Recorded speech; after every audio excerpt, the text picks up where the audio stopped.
سیدنا انس رضی اللہ تعالیٰ عنہ آپ فرماندے نے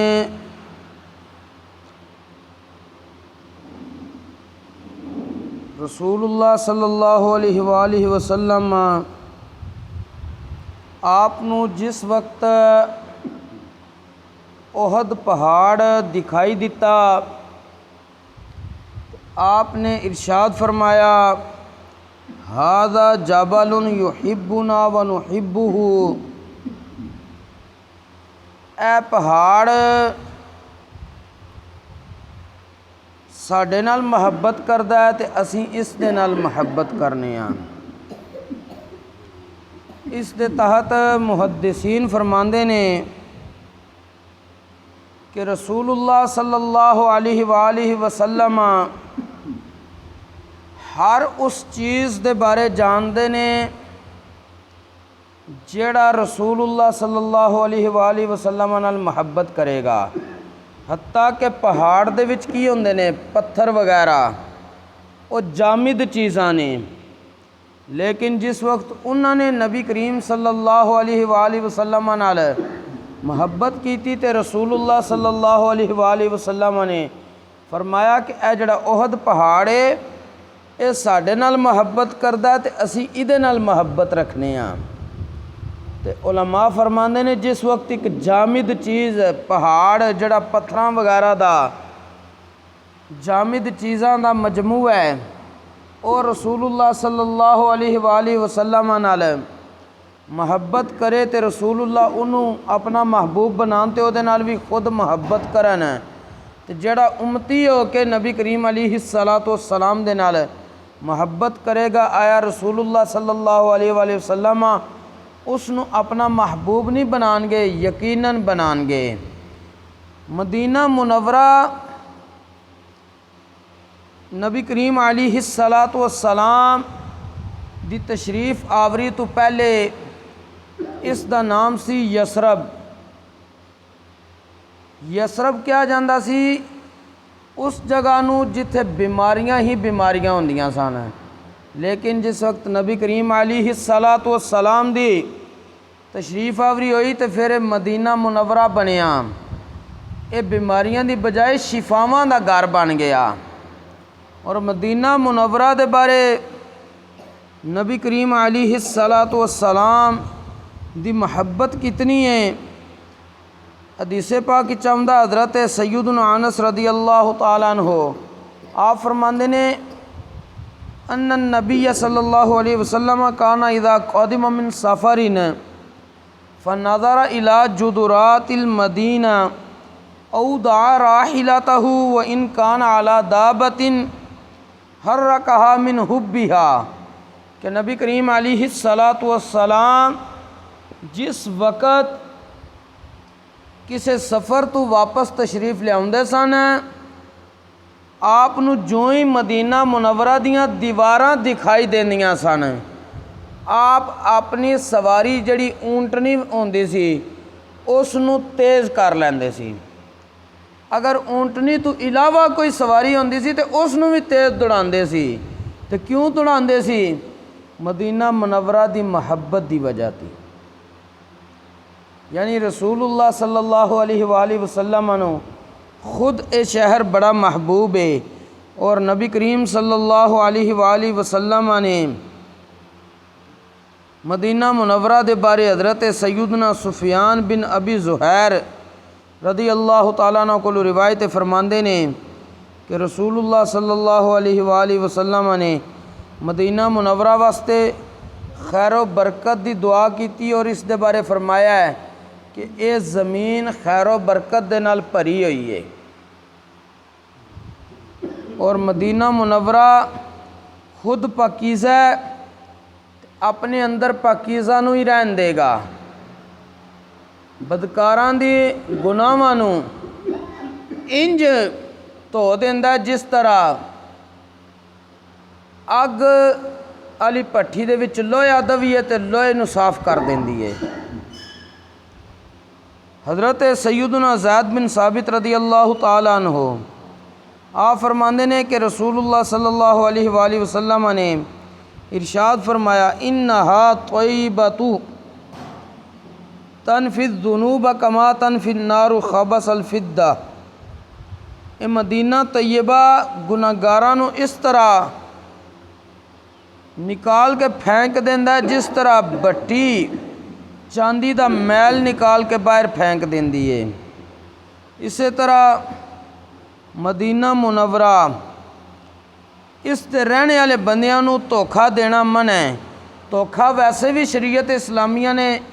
کسے نو دینا منع قرار دیتا وے، لیکن مدینہ منورہ وچ رہن والیاں نو دھوکھا دینا زیادہ سخت منع ہے۔ حضرت سیدنا سعد رضی اللہ تعالیٰ عنہ آپ فرماندے نے کہ میں رسول اللہ صلی اللہ علیہ وآلہ وسلم نو فرماندیاں یا سنیا لا یقید اہل المدینۃ احد، کوئی بندہ مدینہ والیاں نو فریب نہ دوے، الا الماء کما ینماء الملح فی الماء، جڑا فریب دے گا وہ انج گھل جائے گا جویں نمک پانی دے اندر سٹ گیا تے نمک گھل جاندہ پھر لبدا نہیں۔ مطلب کی ہے کہ مدینہ منورہ دے رہنے والے لوکاں نو جڑا بندہ فریب دے گا وہ اپنے آپ نو انج ضائع کر چکیا وے جویں پانی دے اندر نمک سٹ گیا تے نمک بالکل ہی پھر نظر نہیں آوندا نہ ہی نکل سکدا وے، یعنی وہ بظاہراً ضائع ہو چکا ہوندا ہے۔ تے اے بندہ بھی اپنے آپ نو گویا کہ ضائع کر چکیا وے۔ اور مدینہ منورہ دے رہنے والے لوکاں نو تکلیف دینی اے بھی نبی کریم صلی اللہ علیہ وآلہ وسلم نے منع فرمایا ہے۔ اور مدینہ منورہ او مقدس سرزمین ہے جس تے فرشتیاں دا پیرا ہے۔ حضرت سیدنا ابو ہریرہ رضی اللہ تعالیٰ عنہ آپ فرماندے نے کہ رسول اللہ صلی اللہ علیہ وآلہ وسلم نے ارشاد فرمایا ہے الا عن قابل مدینۃ ملائکۃ لا یدخلها الطاعون ولا الدجال، کہ مدینہ دے راستیاں تے فرشتیاں دا پیرا ہے، وہ فرشتے نہ تے طاعون داخل ہون گے مدینہ منورہ وچ اور نہ ہی دجال نو داخل ہون دین گے۔ اور مدینہ منورہ دے اندر سب نالوں افضل ہستی کائنات دی تشریف فرمائے، یعنی میرے اور تواڈے پیارے آقا صلی اللہ علیہ وآلہ وسلم مدینہ منورہ دے اندر ہی آرام فرما رہے نے۔ نبی کریم صلی اللہ علیہ وآلہ وسلم دی قبر انور دی زیارت کرنا بڑی فضیلت دا سبب ہے۔ نبی کریم صلی اللہ علیہ وآلہ وسلم نے ارشاد فرمایا من زار قبری وجبت لہو شفاعتی، جڑا بندہ میری قبر انور دی زیارت کرے گا اس بندے واسطے میری شفاعت لازم ہو گئی ہے، واجب ہو گئی ہے۔ اور نبی کریم علیہ السلام نے دوسری حدیث پاک وچ ارشاد فرمایا ہے جڑا بندہ حج کرے من حج ولم یزرنی، جس بندے نے حج کیتا ہے لیکن میری قبر انور دی زیارت نہیں کیتی مدینہ منورہ کے، حج دے ویسے ارکان تے مکہ مکرمہ وچ ادا ہو جاندے نے۔ رسول اللہ صلی اللہ علیہ وآلہ وسلم نے ارشاد فرمایا جس بندے نے حج کیتا اور میری قبر انور دی آ کے زیارت نہ کیتی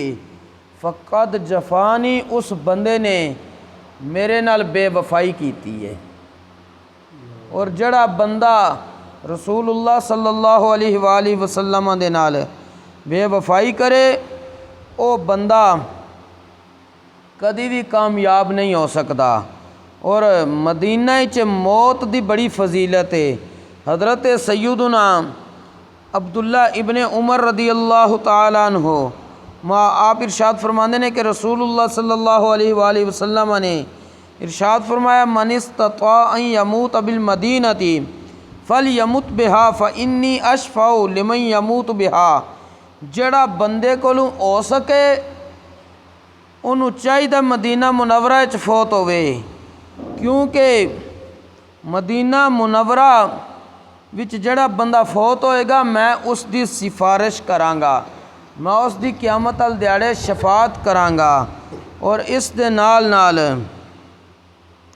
مدینہ منورہ اس دی فضیلت اے وے کہ مدینہ منورہ دے اندر ایک جگہ دا ایسا ٹکڑا ہے جڑا جنت وچوں آیا ہے، جنوں جنتی کیا گیا ہے۔ حضرت سیدنا ابو ہریرہ رضی اللہ تعالیٰ عنہ فرماندے نے کہ رسول اللہ صلی اللہ علیہ وآلہ وسلم نے ارشاد فرمایا ہے، ما بین بیتی و ممبری روضۃ من ریاض الجنہ، میرے گھر اور میرے ممبر دے درمیان والا زمین دا ٹکڑا جنت دے باغاں وچوں باغ ہے، جنت دے باغاں وچوں باغ ہے۔ اور مدینہ منورہ دی کھجور کھانے دی بڑی فضیلت ہے، حتیٰ کہ خصوصی طور تے عجوہ دی کھجور جڑی دی فضیلت ہے نبی کریم علیہ السلام نے بیان فرمائی ہے، من تصبح کل یوم سبع تمرات عجوۃ لم یضر فی ذلک الیوم سم ولا سحر۔ صحیح بخاری دے اندر موجود ہے، نبی کریم علیہ السلام نے ارشاد فرمایا ہے، جیڑا بندہ روزانہ صبح دے وقت 7 عدد عجوہ کھجوراں کھائے، کتنیاں؟ 7 کھجوراں کھائے۔ فضیلت کی ہے پھر عجوہ کھجور کھانے دی روزانہ 7، لم یضرہ فی ذالک الیوم سم ولا سحر، اس بندے نو اس دیاڑے جدن انہیں 7 کھجوراں کھا دیاں نے، نہ تے کوئی جادو نہ ہی کوئی زہر اثر کرے گا، کسے قسم دا انہوں نقصان نہیں دے گا۔ اے مدینہ منورہ دی اور او دے وچ جڑیاں چیزاں موجود نے انہاں دی فضیلت تواڈے سامنے ذکر کیتی ہے۔ ہن انشاءاللہ العزیز باقاعدہ نبی کریم علیہ السلام دے روضہ انور دی زیارت دی فضیلت بلکہ اس نو کرنا لازم ہے بندہ مومن واسطے، اس حوالے نال عرض کراں گا، کیونکہ ساڈے تے بزرگاں نے اتھوں تک لکھ دیتا وے، ان کے طفیل خدا نے حج بھی کرا دیے، اصل مقصود حاضری اس پاک در کی ہے۔ بزرگاں فرمایا کہ حج تے کیتا وے، حکم ربی ہے، او حج بھی کدے طفیل ہویا ہے؟ رسول اللہ دے طفیل ملیا ہے، کیونکہ حج مسلمان تے فرض ہے، اور مسلمان وہی ہوئے گا جڑا رسول اللہ نے وفا کرے گا۔ فرماندے نے اصل مقصود تے اے وے رسول اللہ دے روضہ انور دی جا کے زیارت کیتی جائے، اور رسول اللہ دی زیارت روضہ انور اس تو روکنا بندہ مسلمان دا شیوا نہیں ہے۔ اللہ کریم سانو ان مقدس اور متبرک مقامات دی بار بار با ادب حاضری نصیب فرمائے، اور اس دے نال نال اس مقدس شہر دی فضیلت اور عظمت نو سمجھن دی بھی توفیق نصیب فرمائے۔ وما توفیقی الا باللہ۔